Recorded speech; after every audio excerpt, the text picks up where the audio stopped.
kalamansi. Yan, luto na. Kalis ito oil 3 4 tablespoon ginger, luya.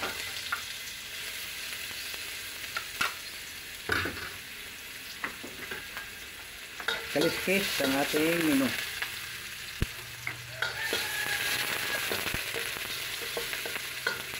Ginawa natin ang paraan. Malambot na yung mga laman loob ng baka, tapos yung kaunting laman. Sibuyas, bawang, luya. Madami para masarap. Lagyan natin ng isang kutsara pang ano to, oil.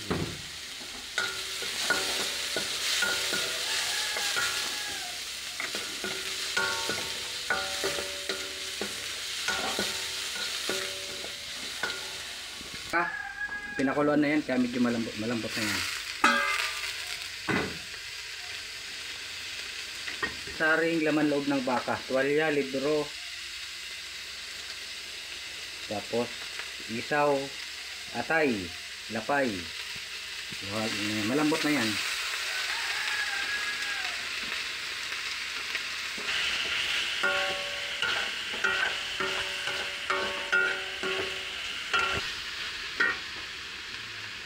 Ating pamintang pino, marami para tanggalan siya. Patis, pagti lang muna kasi maglalagay tayo dyan. Mix natin ang dalawang ano.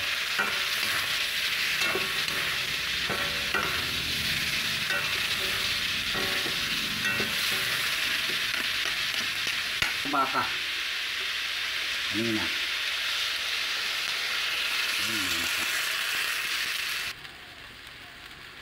kuluan pa.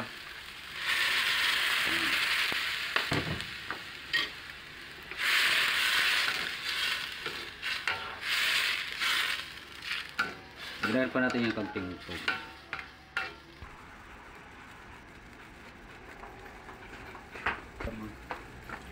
Yan, sige na yan.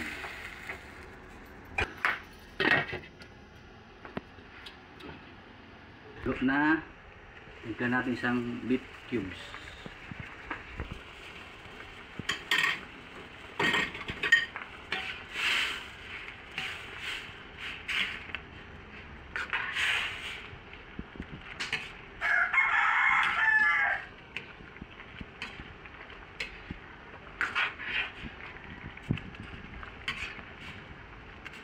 Tanggalin natin yung mga bulak-bulak.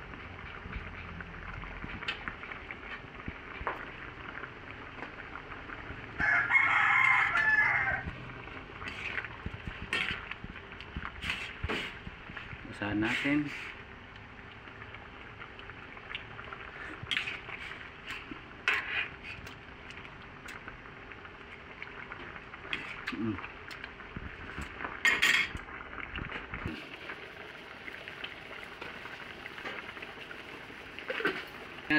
Kalamansi na lang lalagay natin. Di available yung tamis ngayon.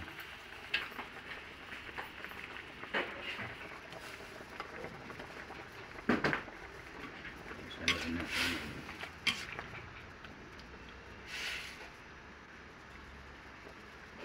Boss Arthur, sana luyo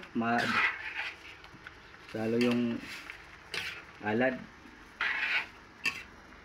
manok, sige tuturaok. Ganda ng kulay. Kaliskis, parang ano rin to. Ayos, di naman nagkakalayo yung ano, lutong Batangas tapos papaitan. Lang natin kalamansi. Yun na yung lasa niya. Nagdagang konting suka lang, mga 1 tablespoon suka. Tama natin ulit. Dami kasing kulang. Walang kamyas, tapos wala tayong onion leaves. Hindi lahat available sa market. Hindi season ngayon ng kamyas. Pero okay na rin, nagawa natin ng paraan. Kalamansi. Na pressure cooker naman natin yung laman loob. Kaya goods na yan. Ito na yung lasa.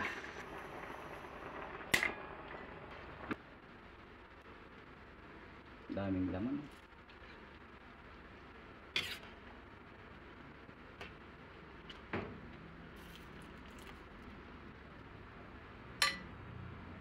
Konting sabaw. Dami ko yung laman. Bali ano to, may git tapos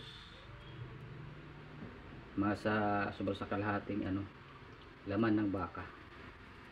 Onion leaves, ito na lang, sibuyas na ano, pula.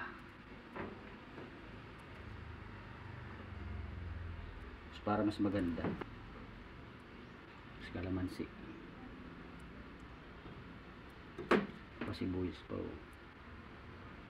Na lang ng paraan yan. Wala tayong onion leaves. Sibuyas na pula na lang. Yan, luto na. Kaliske. Taste babor. Pulutan, pwede